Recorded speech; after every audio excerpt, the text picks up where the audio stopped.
from runners who've been right where you are. This is the Choose to Endure Ultra Running Podcast with your host. He's English, not Australian. Richard Gleave.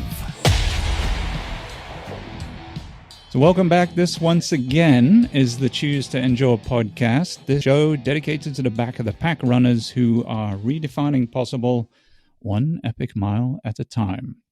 So have you ever thought of volunteering at a race?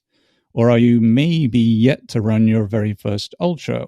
Well, if so, then you're in luck. In this episode, we are celebrating with the very excellent Miss Kelli Means, who has recently done both. Kelli is a therapist by day and is relatively new to the ultra running community. Her friend signed up for the inaugural Cowboy 200, which starts in her hometown in Nebraska back in November last year, but unfortunately had to defer due to injury. So she chose to use the opportunity to get more acquainted with the ultra world and ended up volunteering at several aid stations throughout the course. And then this year, she competed in a 72-hour ultra in June, which was her first one. And in October just gone, also completed her first straight 50K.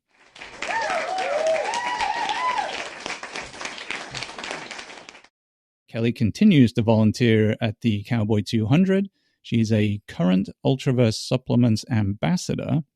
And I love this, has started a side hustle building buckle display shelves and medal hangers. So, Kelli, huge welcome to the show, first of all. But I've got to ask, before we get into anything else, how did the side hustle come about? Are you building these yourself? And how do I get one? Because that's really cool. Yes, I am. I like doing some woodworking stuff just for fun. It's soothing to me. And so I made, this year there was just one of those quotable moments as one of the runners crossed the finish line. And they were talking about one of the hallucinations that they had seen towards the end there, and said it took me 4 hours to unflip that road so I could get down it. And it became... Unflip the road? That's an edited version.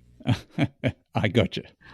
And so it kind of became this ongoing joke. And one of the race directors, Chase Hammond, had said that he wanted a poster of it. And so I took that as an opportunity. I make wooden signs that are stained with different sayings and things like that. And I made a sign out of it. And then I'm like, well, hey, I can just add a little shelf right here, and then it can be a buckle display. So I started doing that. I've made a couple. The one I just finished it says, road races are cool, but have you ever tried dying in the woods out of stupidity?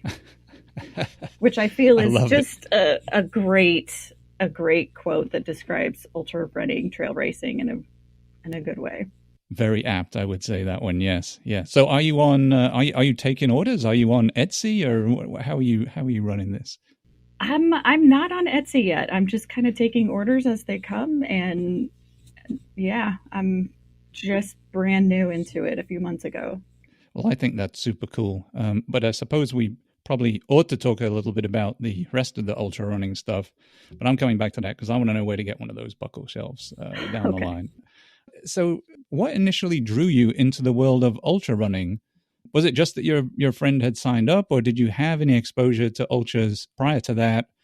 I think you'd said when we were chatting, you've maybe done some halves and some marathons previously. Had you come across ultras at all before Cowboy in 2022? Or was that your first sort of exposure to it because it was right there in your hometown? It was my first real exposure to it. I'd done, I think at this point I've completed somewhere around like 10 or 12 half marathons. I did the Lincoln Marathon in 2021. It was awful. It was terrible. It was so hot that day. I ran out of salt pills and electrolytes at about mile 18. I had blisters by mile 8. It was terrible. Oh, that's early for blisters. Yeah, it was not great. But I had heard of ultras. I had seen like some different memes and things, and I'm like, oh, it's just, that typical phrase of, and I think you had maybe said it in your introductory episode too, it's just another 5 miles. Yeah. But it's the last 5 miles, right? Like nobody really gets that fact that it's the last 5. Right. But we had just completed my friend had also done the Lincoln Marathon and decided she was going to sign up for the Cowboy 100. Okay. And the way that she said it is, I know I'm not going to complete it, but I just want to see how far I can get. And so I had said, yep, I'll crew you, I'll pace you for a little bit too, knowing that I had another race coming up after that. I think what I had after that was I went to Philadelphia with another friend of mine who wanted to do the Rocky Run. Yeah. 5K. So we went and did that. The only 5K race I've ever done. I did things backwards. Not a fan of running fast. It hurts. I like the stupid long distance. It really does. Yeah, I'm with you on that. I gave up trying to run fast. I'm not fast anyway, and I gave up trying to be fast. And I was like, no, if I can run a race where I can drink beer during the race, that's for me. That's what I'm doing for sure.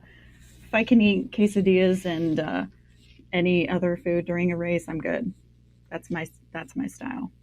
Yes, absolutely love that. I think we were chatting in another episode about the food differences too between the UK and over here. But I mean, you can get burgers in this race. I think in the one aid station there at the first aid station, the really windy aid station at Cowboy, whose name escapes me. That was not Stewart. Oh gosh, I can't remember. But yes, the one where it fell over. Yes, yeah. I think I had 4, maybe 5 burgers at that aid station. There was a young chap there cooking burgers, and he was like, hey, do you want one? Oh, yeah, just give me 2. Ewing. And it was then Ewing. I ate those.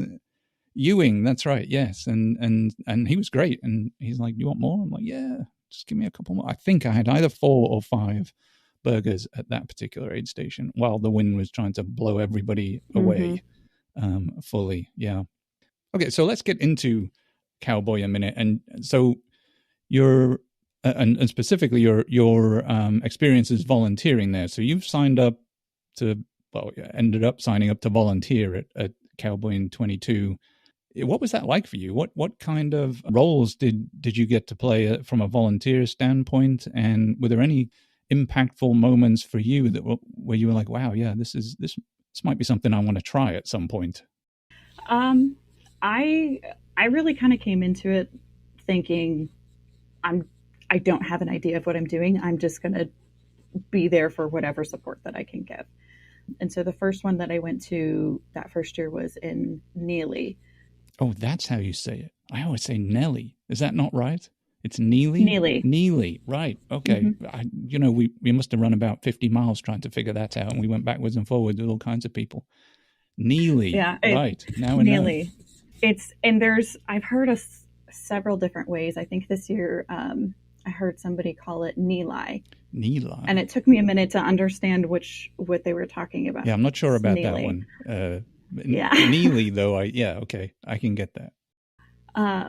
And Jonathan Prosser and his family were running that one. And I came in and I was just like, I'm here to help. I don't know what I'm doing, but I'm here to help. And I just kind of stepped in and what can I do for you? I don't know what I'm doing. And then grabbing, drop bags, refilling water bottles and packs and things like that, getting people food. And then I just sort of, because I'm a back of the pack runner, I have narrowly missed being DFL 2 or 3 times in my life.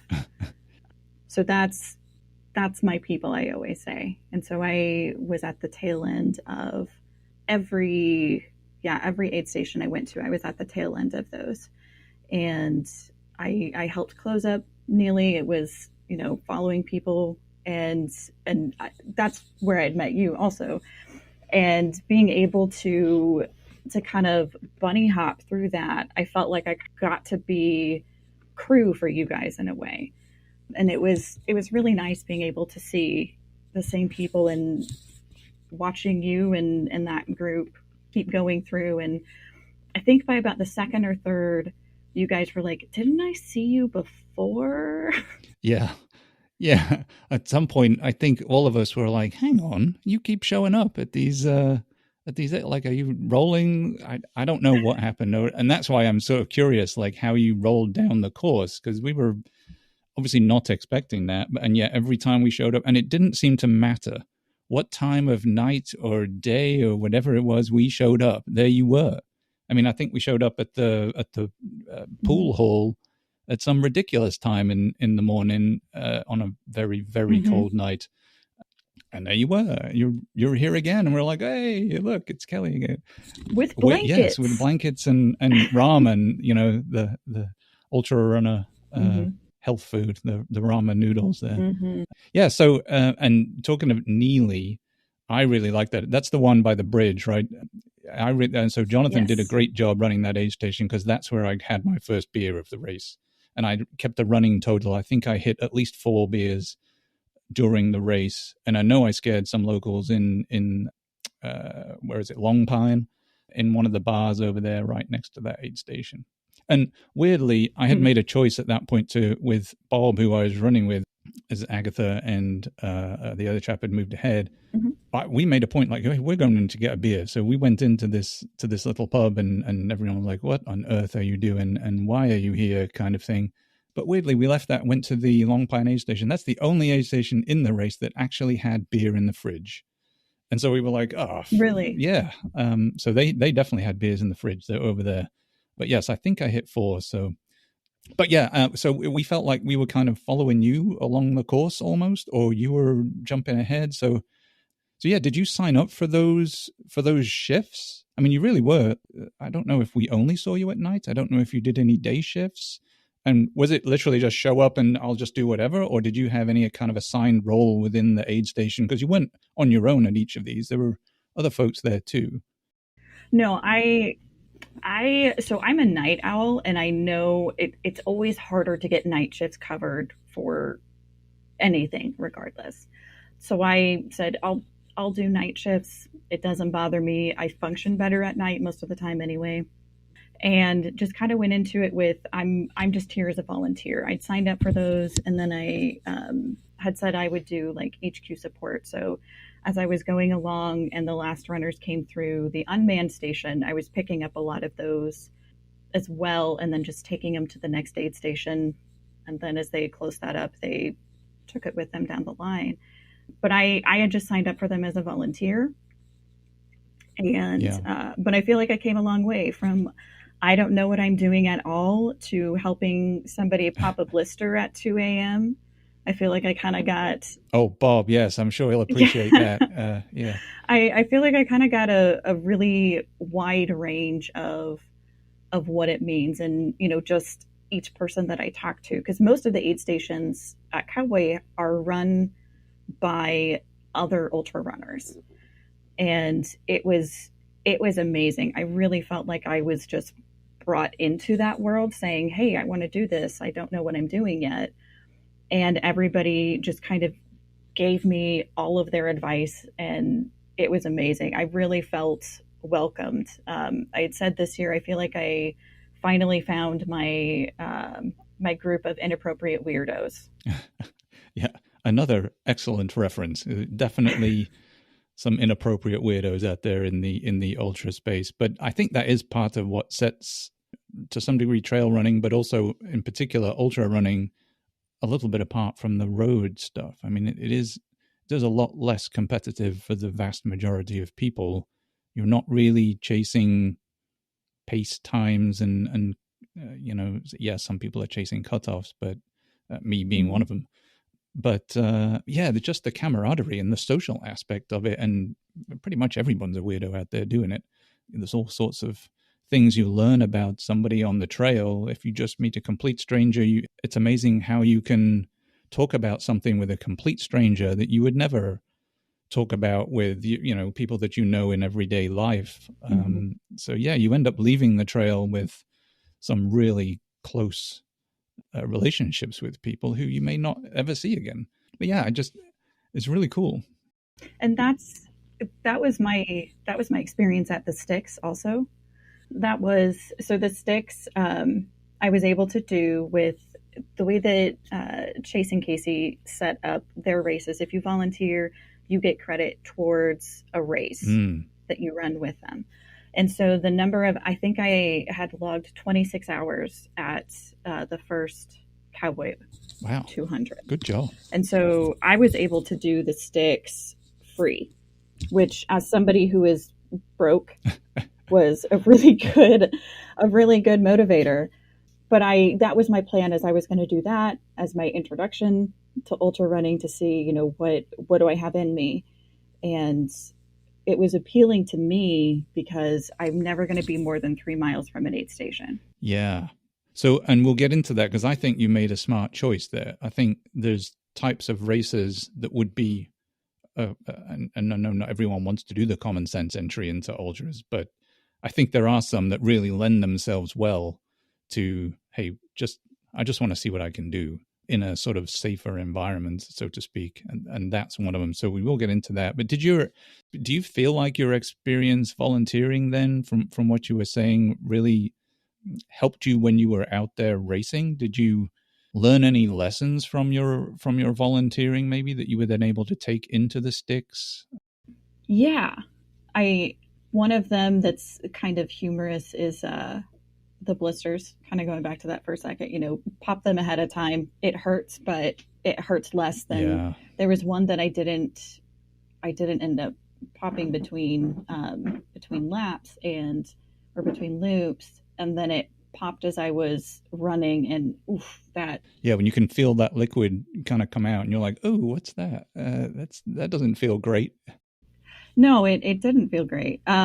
So that was one of them. And then keeping as many calories in me as possible. Hydration, you know, that's another one.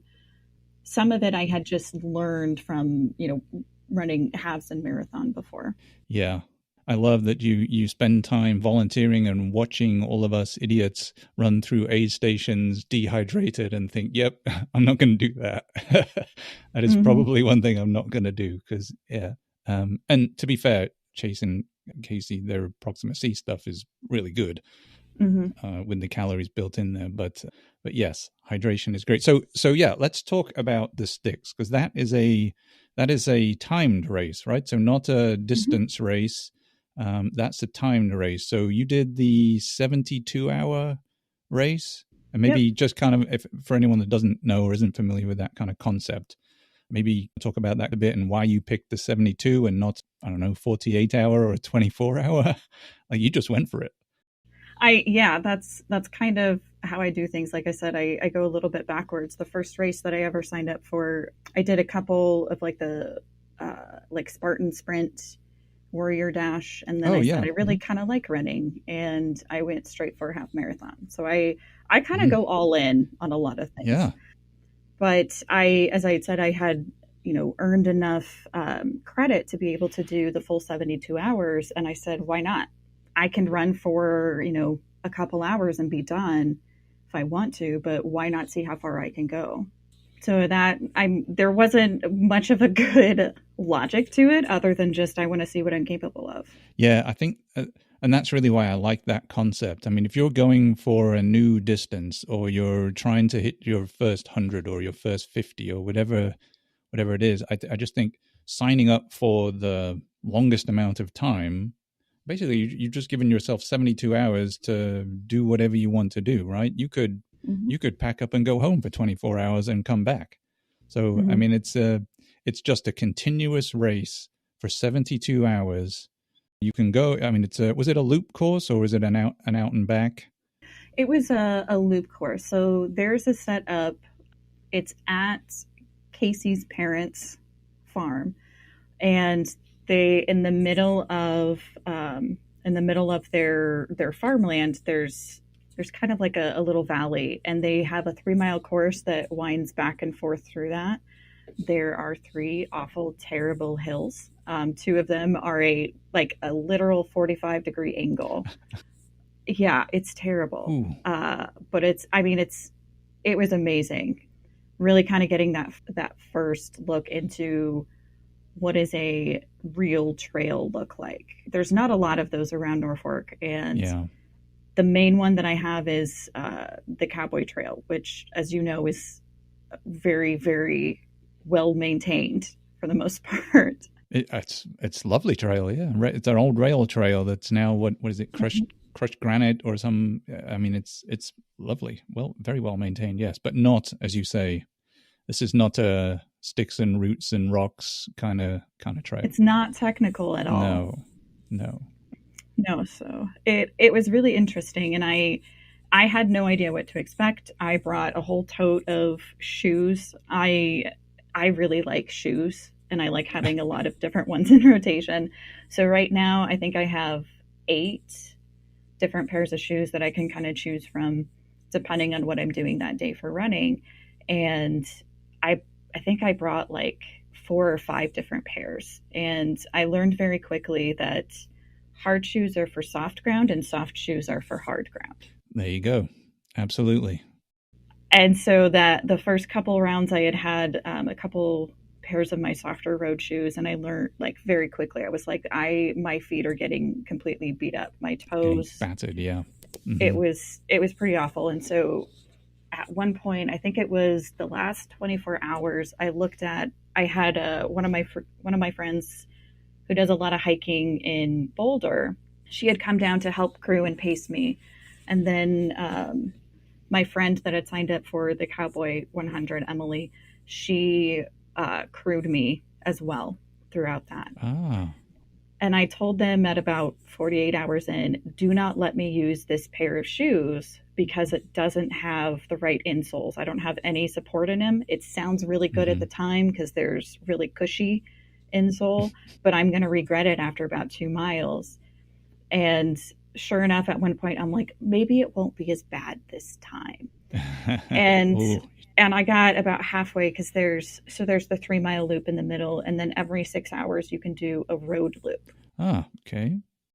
And so the road loop is just you go down their lane and then you go around the section 4 miles. You come back and it ends up being, I think, 4.2 or 4.1 miles, something like that. Nice. And is that a choice you get to make, or is everyone required to do the road loop at a certain time? It's a choice. Okay. You can choose to do that, or you can continue going with the 3 mile loop. Yeah. But at that point, you're kind of sick of looking at it. And you can do 1 or 2. There's a 1 hour time frame. So you can set out at the beginning of the hour. If you get back before the end of that hour, you can go for another loop if you would like to. But you can do 2 laps if you can get back within that hour space. I never made it back to do 2 loops. Yeah. And so that kind of leads me into, did you have a strategy going in? Did you plan ahead of time with, okay, this is what I'm going to do. I'm going to run from here to here, and then I'm going to stop and eat or rest for an hour, or I'm going to sleep between these times and then carry on? Or were you just like, I'm going in, I'm going to do whatever I can do, and if I fall asleep, then I'll sleep? Did you have a strategy at all? I kind of did. So my strategy going in was more about not getting in over my head. I know I have a tendency to do that. I have a tendency to kind of push through things when I maybe shouldn't every time. But I had that tendency to get in over my head. So my main strategy was, I'm going to stop after each loop. No matter what, I'll stop, I'll refill my water, I'll get something to eat. That was my main strategy. And then my kind of overall strategy with races is, if it's a big hill, I'm going to walk the uphill and I'm going to run the downhill, which I think you had mentioned in your first episode too. That I tried to stick to a plan that just was it's a road-based plan that doesn't translate well into trail ultras at all, which are up and down and all over the place, and trying to stick to a run walk strategy is challenging, unless that strategy is, I'm just going to walk everything that even looks like an uphill, and I'm going to run anything that's remotely flat or down. Never walk a downhill would be a good one. Yeah, but other than that, I had a terrible time with that as well. How long were you able to stick to that plan? And did you find yourself changing throughout the race, changing your approach as you got further in? I did really well at the stopping after each loop, sometimes it was just to refill my water and then to go another one. But usually I sat down for at least 5 or 10 minutes and I would get something to eat, because I know that's something that I struggle with in my marathon at about mile 16 or so. I just couldn't take in any more calories. Any food there just didn't sound good. I had gels with me, but even the gels just not having it, huh? Not having it. But being able to stop really helped me. I was able to eat every time. I was hungry throughout the whole thing. And I'm blessed in having an iron stomach, so I can eat pretty much anything. Brilliant.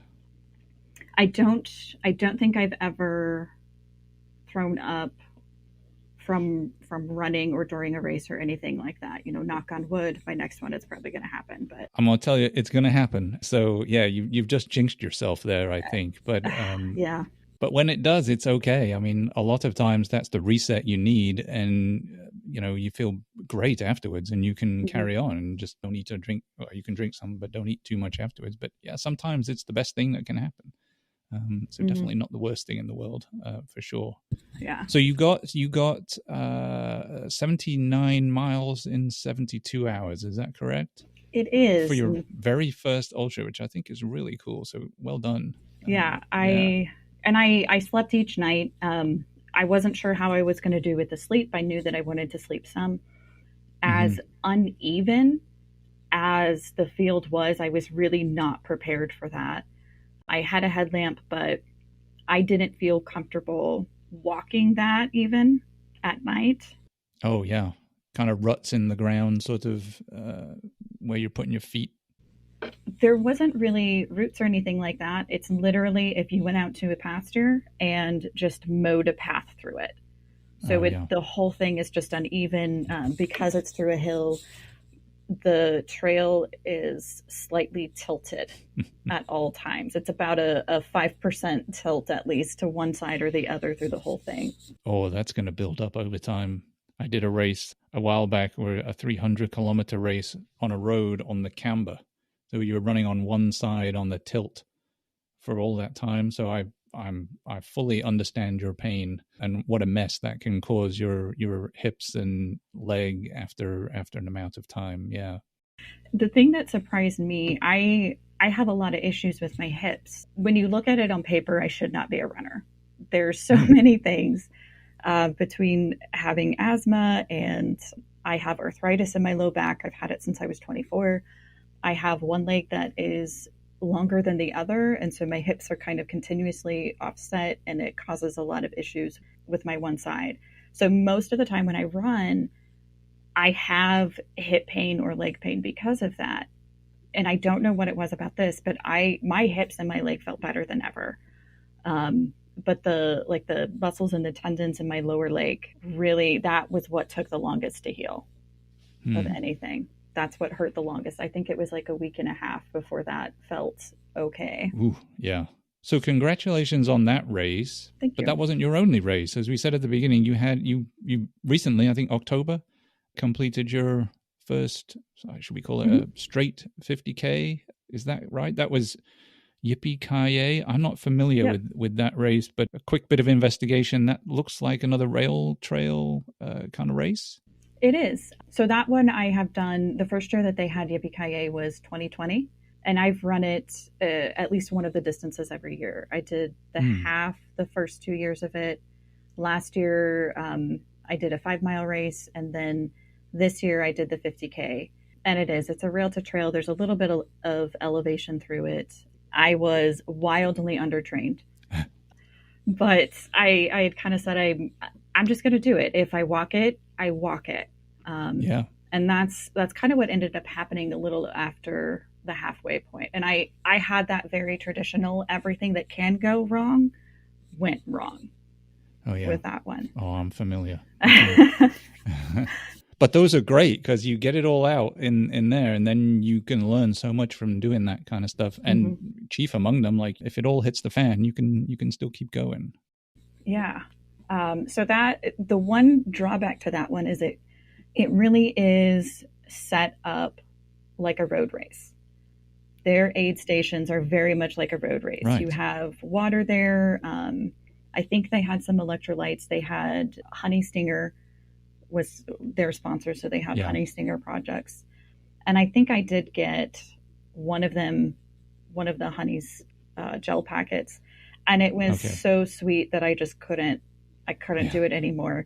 But I overpacked, of course, because I didn't know what I was going to need. I had talked to a couple of the guys that ran the Cowboy 200 this past year. Like, I don't know what to expect. They didn't have a drop box, so I had to bring everything with me from the beginning. Oh, right. And so I kind of talked through with a couple of them, and I did overpack. I overpacked on calories, knowing that I need to have a variety of things, because what sounds good at one point is not going to sound good a few miles later, probably. But I planned to do a 2-minute run walk, and I had a little timer that I had attached to my pack. And I took off a jacket. You know, I was kind of taking things off through the first couple miles, and at some point, the timer fell off. Oh, all right, yeah. I didn't realize it. It was on, I can't remember if I was on a run or I think I was on a walk portion of it. And I'm like, wow, this is going a long time. And I went to go look for it, and I'm like, oh, no. And I'm sure that as people were going by, they heard that every couple minutes going off. Somewhere on the trail, it's beeping every 2 minutes. Yeah. Somewhere on the trail. That one isn't out and back. I tried to kind of keep my eyes peeled for it on the way back, but I never did find it again. So that happened. When I had taken something off at some point, I had stopped my watch. So my mileage and my time was a little bit off of, what the official time was. Yeah. It was little things like that just kind of continuously happened. I had open ear headphones that I was planning to use. I had apparently forgot to charge them. Oh. Mm-hmm. So I had to switch that a little bit. And then about half of the trail has no cell service. So the music that I had, my phone was dying. My phone actually ended up dying 2 or 3 miles out from the finish. So I wasn't able to listen to music like I typically do to distract. I had a list of like 4 or 5 people that had said, yep, you can call me if you get in a rough spot, and I'll distract you. And I couldn't call most of them because there was either no service or very limited service. Yeah. So how did you get through that? Like, did you have a strategy for, okay, I can't do that now. I've got to do something else. I've got to find another way. Did you just kind of gut it out, or did you distract some other way? Like, I make up stupid songs as I'm running along, just anything really. Did you have a plan? How did you get through that? It was a little bit of both, a little bit of just sheer stubbornness. Mm-hmm. I'll always say one of my big characteristic traits is I'm a very stubborn person, and that can work for me or against me. Yeah. And in this sport, it definitely works for me. That stubbornness of I'm just going to do it. If I have to walk it, I'll walk it. And just kind of, I just need to make it to this next point, I did the alphabet game, going through and baby boy names for every letter of the alphabet, or things like that. Oh, there you go. At one point, I kept a running tally of how many caterpillars I found on the trail. Oh, I assume they were big, or were they the ones hanging on a thread off the tree, or where were you finding caterpillars? They were on the ground. It was the fuzzy ones that are orange and black, which we have those up here they usually come in the beginning of spring, and the old wives' tale with it is that's how much rain that you'll have in each month of the summer is how big each of those lines are. Get away. I've never heard that in my life. That's awesome. Mm-hmm. Those aren't the poisonous ones, though, are they? There are some poisonous caterpillars that are all fluffy and look nice. Not those. Not those ones, no. Okay. But yeah, I kept a running tally of those. And then just every so often, I check and see if I have any service. I don't think I made up songs. I do that sometimes, though. But it was a lot of just, I'm going to distract myself in any way possible. Yeah. And kind of doing some of those things, because there's a lot of the bridges on that one as well. So taking pictures of some of the bridges. Yeah, I think there was a lady in the 2022 Cowboy race that took a picture at every single bridge along the Cowboy Trail. And if you're not familiar with that trail, there's a heck lot of bridges on that trail across 200 miles. Yeah, that was really cool. Things like that. And this year when I was volunteering at Cowboy, I think it was at Long Pine aid station, we were kind of chatting that one. I didn't work at Long Pine officially. I just crashed there for the night between aid stations, or I guess for the day it was. I got in at like, I think around 4 or 5 a.m. and slept about 5 or 6 hours and kept going from there. I think that is the only aid station I've ever been to that has, it's like a bunkhouse, and it has all the separate rooms, and you can get a shower midway through your race and a sleep and a proper bed. They've got the kitchen up front with food, and like I said, the only one that had beer in the fridge. Yeah, just an incredible aid station, and what a brilliant place to stop and get a rest for volunteers too. It was great, but we were kind of chatting for a little bit, and one of the other people that was kind of bunny hopping with me, Gary Shaw, who has the Leaky Hourglass race that he does. But he was saying, somebody asked him, well, what do you do? How do you not get bored? And he goes, reliving past traumas mostly. And there is some of that to some extent. As you're going through, you have all of those thoughts. I always say when I run, it kind of lets my mind untangle a little bit. Yeah.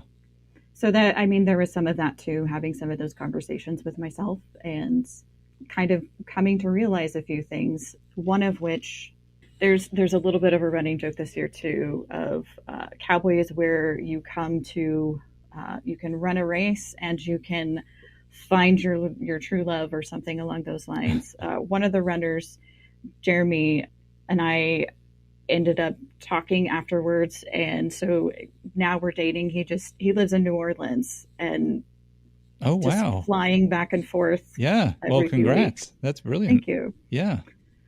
So that having some of those conversations with myself and kind of like, all right, maybe there was a little bit more to it than I thought it was, just chatting. But it's a very interesting experience when you can have people to talk to, and it's a very different experience when you're kind of on your own alone. And I think you had kind of spoke to that too in your first episode. It's tough. It's tough to do some of that on your own, and that's ultimately why Cowboy 22. That's why we all had paired up in. Well, we paired up, but it was a group of 4 ultimately that kind of did most of the second half of the race together. It was just so cold. And we just, it took our minds off the cold, talking to each other and moving down the trail for the most part. But yeah, shout out to Gary Shaw, by the way. He gave me my second beer of the race.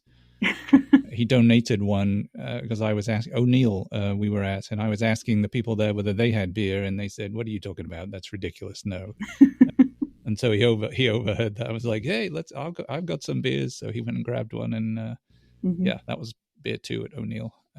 He has probably the best mustache that I have ever seen. It's pretty epic on a human. Yeah, it is. It's a pretty epic mustache. Yes, congrats on that, Gary. If you're listening, fantastic mustache. Don't quite know how he tames it, but I assume he does somehow. But there you go. So, based on your journeys, Kelli, what would be your advice if for somebody out there who's listening who is maybe interested in ultra running or has heard of it, but is like, yeah, I'm not sure. I haven't really taken my first step. I'm not really sure if I can do that. I really feel like volunteering helped set me up in a lot of ways. I got to meet a few different people that were helpful to me and just kind of preparing for it. And then doing my first race with the same race directors as the one I had volunteered with was amazing. Chase and Casey are just 2 of the best people I've ever met in my life. Walking into that race, they saw me and immediately like, "Oh, hey, Kelli." There wasn't even like a who are you again? It was immediately they remembered me. Didn't I see you? Yeah. Yep, they knew my name. When I came back in for, it was whichever lap had put me past that 26.2, Everybody was chanting PER, PER. Oh, brilliant. And they just truly are some of the best people I've ever met. Just very, very kind and caring. And the race that you choose, I think, is going to help make that decision for you. You know, if you're with a group of people that really kind of encapsulate that spirit of the trail running, like you said, there's no competition, just very encouraging. When I was at the Sticks, also, there was Dina Carr, who ended up winning the 72 hour. She had something ridiculous, like 240 miles. It was way over 200 miles. And as I was going through, she kind of passed by me and had asked, "How are you doing?" And I'm like, "I am really hurting. My feet are awful. I think my toes are 50% blister at this point." And she's like, "That's okay. You're doing great." And she asked what mileage I was at. And she's like, "That's awesome." And she was probably twice or three times what I was at that point. But she was so excited for me, even though she was so far ahead of me in mileage. There is just a genuineness that you can't fake. And I think you particularly can't fake it when you haven't slept in 48 or 36 hours. Oh, for sure. You're getting the real people at that point. You're getting the real whomever you're talking to, for sure. I love the sport. So. I mean, I think you're spot on. I love it. You know, it's. I was trying to think of another sport that is this way, but you know, you're running the exact same race at the same time, same course, whether you're elite or you're somebody way at the back like me. You're all doing it at the same time, and you're all having the same experience. And I was trying to think of any other sport where you get to compete at the same time in the same place as, you know, really elite people who are out to win this, which is a very tiny percentage of all the runners that are out there. As you say, most other people are just out there to, you know, get a PR or finish or, you know, go a little further. And it's true. Everybody is so encouraging.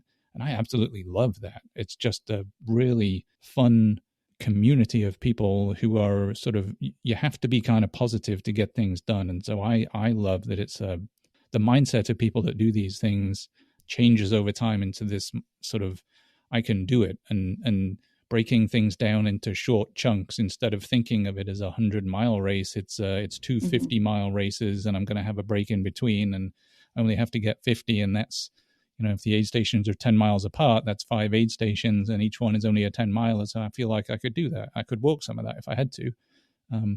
I can do 10 miles again. I can do 10 miles again. It's just a 10-mile, you know. But so I love it, and I think you're right. I mean, I've run races in, you know, here in Texas, and Ian Sharman, one of the fantastic elite runners, was out there, and he ran by me, and he did the same thing. He was like, "Oh, good job. Yeah, you're looking good. Keep going." And for him, it's just an offhand comment, I guess, as he's running by some old dude who's struggling around a course. But, you know, but I was like, oh my gosh, he just talked to me. Like, you know, and he's one of these elite runners that's out in Western states and goodness knows what else. And they, I love that they hang around and at the end of races. And this is something I've seen a lot and done myself, but I would encourage anybody, whether you are in the sport or not, go stand for the last hour of a race. Go stand at the finish line and watch the last people come in. It is an incredibly uplifting and emotional experience, and I would say everybody should do that once in their life, because it's crazy, it's fun, everybody's so positive, and you're out there just pulling the last folks over the line. And you know, those guys, they're my heroes, people who've been out there so long and battling everything physically and mentally, all the weather, whatever has been thrown at them over however long. And here they are kind of finishing it out despite all of that. That's why I love this kind of sport. I think it's very unique. And yeah, I think you're definitely along the right lines there for sure. We touched on like ultra community too, right? Have you been able to find a trail community, for want of a better term, up in, is it Norfolk? I got to get these names right, because where I'm from, it's Norfolk, because that's a place in England, right? But I assume that happens a lot. But is it Norfolk? Is that how you say it? Norfolk. Yes. And it's the old thing where it was supposed to be Norfolk originally, spelled out that way. And the United States Postal Service thought that it was a misspelling and that we were naming it after Norfolk, Virginia. Oh. So they changed it, but locals have just continued calling it Norfolk ever since. See, I'm learning all sorts here. How to speak Nebraska. Very good. So, but yes, were you lucky enough to find a trail community up there? Is there a bunch of folks knocking around that you can hang out with, go run? We have a run club, but it's not really a trail club so much. And typically they run on Tuesday evenings. The way that my schedule is set up, I do telehealth for all of my clients, and I have one that's always at the same time on Tuesday evenings as the run club. So I haven't been able to go this week or this year, but we would typically run the first few miles of the Cowboy Trail. Oh, right. But there's just not a lot of opportunity for true trail running, anything that's technical. The running joke with my family is when it gets closer to the sticks to train for it, I'm just going to go out to my dad's pasture and run around aimlessly for a couple hours. Yeah, that seems like a legitimate training strategy to me. Yeah, find a field and go around it as many times as you can for as long as you can. I know people that do that here too.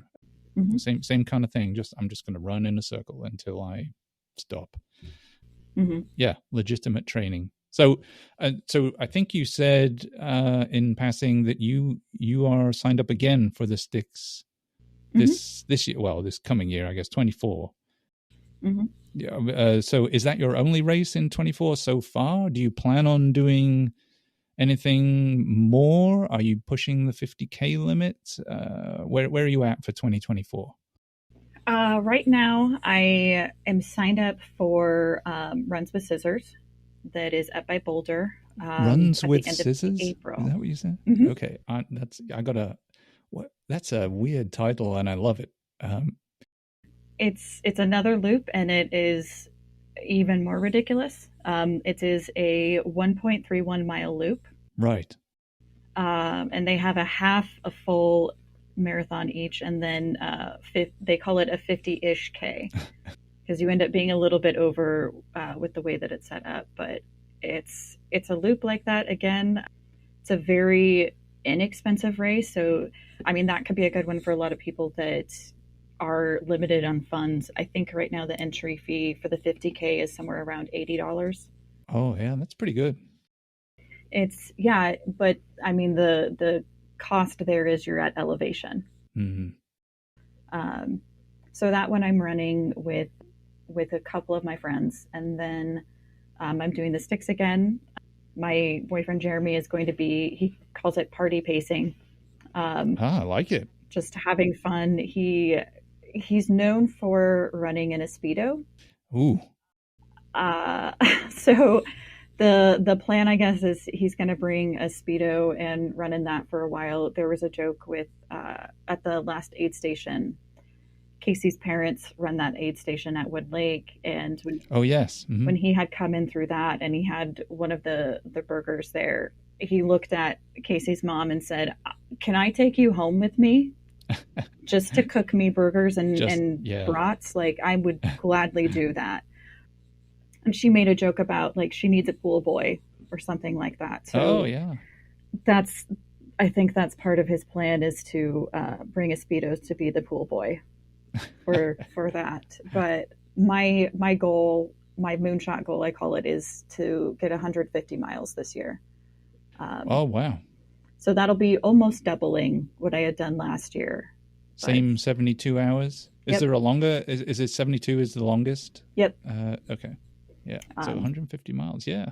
Was that 2 miles an hour? Just over 2 miles an hour average? Yeah. Yep. That's good. And I'm planning not to sleep so much. So this year in 2023, I slept probably 6 to 8 hours each night. And I'm planning to run through the nights more this year. We'll see how that goes. I'm pretty good at being without sleep as somebody with insomnia. There are very many days where I only get 2 to 4 hours of sleep regularly.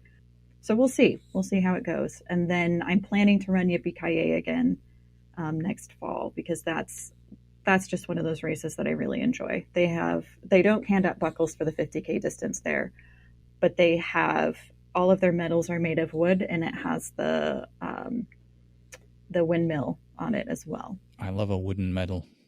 I think I have one, but I would love to get more. I think those are so cool, like an embossed wood kind of medal. Yes, correct. And I wanted to ask too, and I don't think I touched on it before, maybe for this year, when you go run a race like the Sticks, like what was your setup? Did you bring a tent? Were you pitched at the start finish line, or how did you manage your sleep that you were talking about?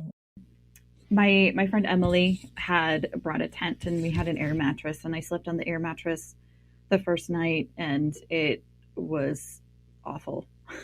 It just was not a good night of sleep. And then I had most of my stuff set up there. I had extra clothes, I had my shoes, I had my I was really well organized in it. I had a bunch of different totes. I had one tote that was all shirts, one tote that was all pants or shorts, one tote that was all sports bras or socks or whatever, so I could just go to that and say, okay, I need to change this, I know right now, and I had all of my like first aid supplies and sunscreen and things like that kind of in different totes as well.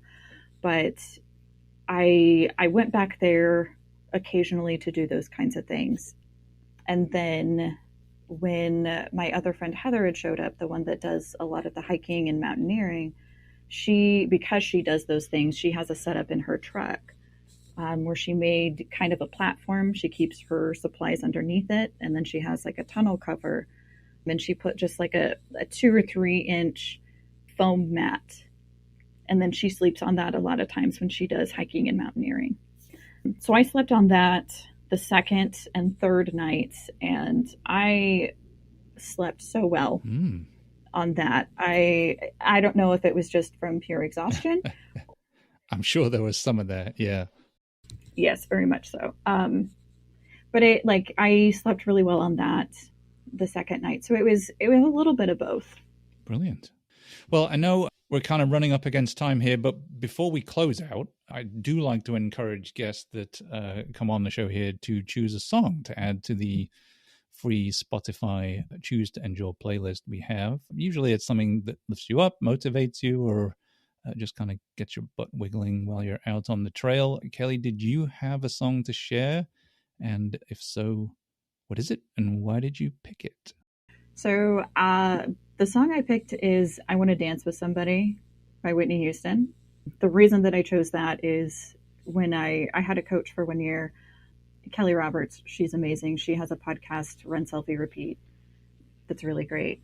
But she always says, if you can sing I Want to Dance with Somebody while you're running, you're at the correct pace for an easy run or a long run. So that's kind of my go-to to make sure that I'm running at that slow enough pace, is if I can sing along with that song. Well, I'm from the 80s, and that's a 1987 absolute barnstormer of a song. And I don't know, I might tick some people off here, but Whitney Houston, for me, best vocalist ever. I don't know. She's way up there. If she isn't, she's one of the top. I was struggling to think when you said Whitney. I was like, man, is there anybody better than Whitney Houston from a just pure vocals? She is amazing. I could only come up with maybe Freddie Mercury. I don't know, but he would be my pick for best front man of all time for sure. But I think maybe Whitney has him pegged on just vocals. But there you go. We might start another argument with that. That might be one of those pub or trail arguments that you can get into. Who has the best voice of all time? There you go. Talk about distraction, right? Yes. Obviously, you need somebody else for that. Otherwise, it would be a one-sided conversation, I would imagine. But right. You never know. So you're an ambassador for Ultraverse Supplements. Tell us about Ultraverse, where we can find more information, and maybe what you can do for us. Yes. So Ultraverse Supplements is the company that Chase and Casey Hammond have as well. They use the proximity in all of their races. You had kind of mentioned it before. As someone who is a heavy sweater, it is really difficult for me to make sure that I'm keeping enough salts, enough electrolytes. And what I've noticed when I'm using this is I have absolutely no problem with staying hydrated enough and keeping enough salts. So that's, to me, that's a big piece of it. And as you said, there's some calories in it as well for those of us that have a really hard time with keeping calories in. And it doesn't have that kind of weird aftertaste that a lot of electrolytes and those kinds of things can have as well. But they have a few other products as well. Ultraversesupplements.com, and you can get 10% off if you use my coupon code. It's Kelli, Kelli 10. Yeah, that can help some of you with getting started with it. I really love the proximity. It's been amazing for me when I've been running. Yeah, I have to say, I have no affiliation with the Ultraverse folks at all, but we did use it a lot. Obviously, they use it in all of their races. I used it a whole bunch out at the Cowboy race, and one of my friends, Agatha, she's been using it a whole bunch in races that she and I have participated in since then, and it really is good stuff. It's not super sweet, but it's just enough, and it does have quite a few calories in it, and it does have a good electrolyte balance on it. So I've always had good experience with it. So yeah, and I will put that link in the show notes so you can go find out for yourself. So Kelli, thank you again for your time, your insights. Maybe Kelli's story has inspired you to go volunteer or sign up for your first ultra race. Definitely, both of us can promise you can do way more than you think you can do, and really, win or lose, the rewards are definitely worth the effort and something you just got to go through to understand. Don't forget to subscribe to the show to get notified each time a new episode drops, and of course, follow, share, and review if you so choose. If you are already one of the Endurance Nation out there, maybe consider helping a friend discover the show. You can find us on social media and at choosetoendure.com. So be sure to head over there if you have a moment. Until then, run long, run strong, and keep choosing to endure. Thanks for running with us at the Choose to Endure podcast. We hope you enjoyed the show. We had a blast. If you did, make sure to like, rate, and review. And we'll be back soon. Keep racking up the miles and the stories, and we'll catch you at the next trailhead. Until then, remember to run long, run strong.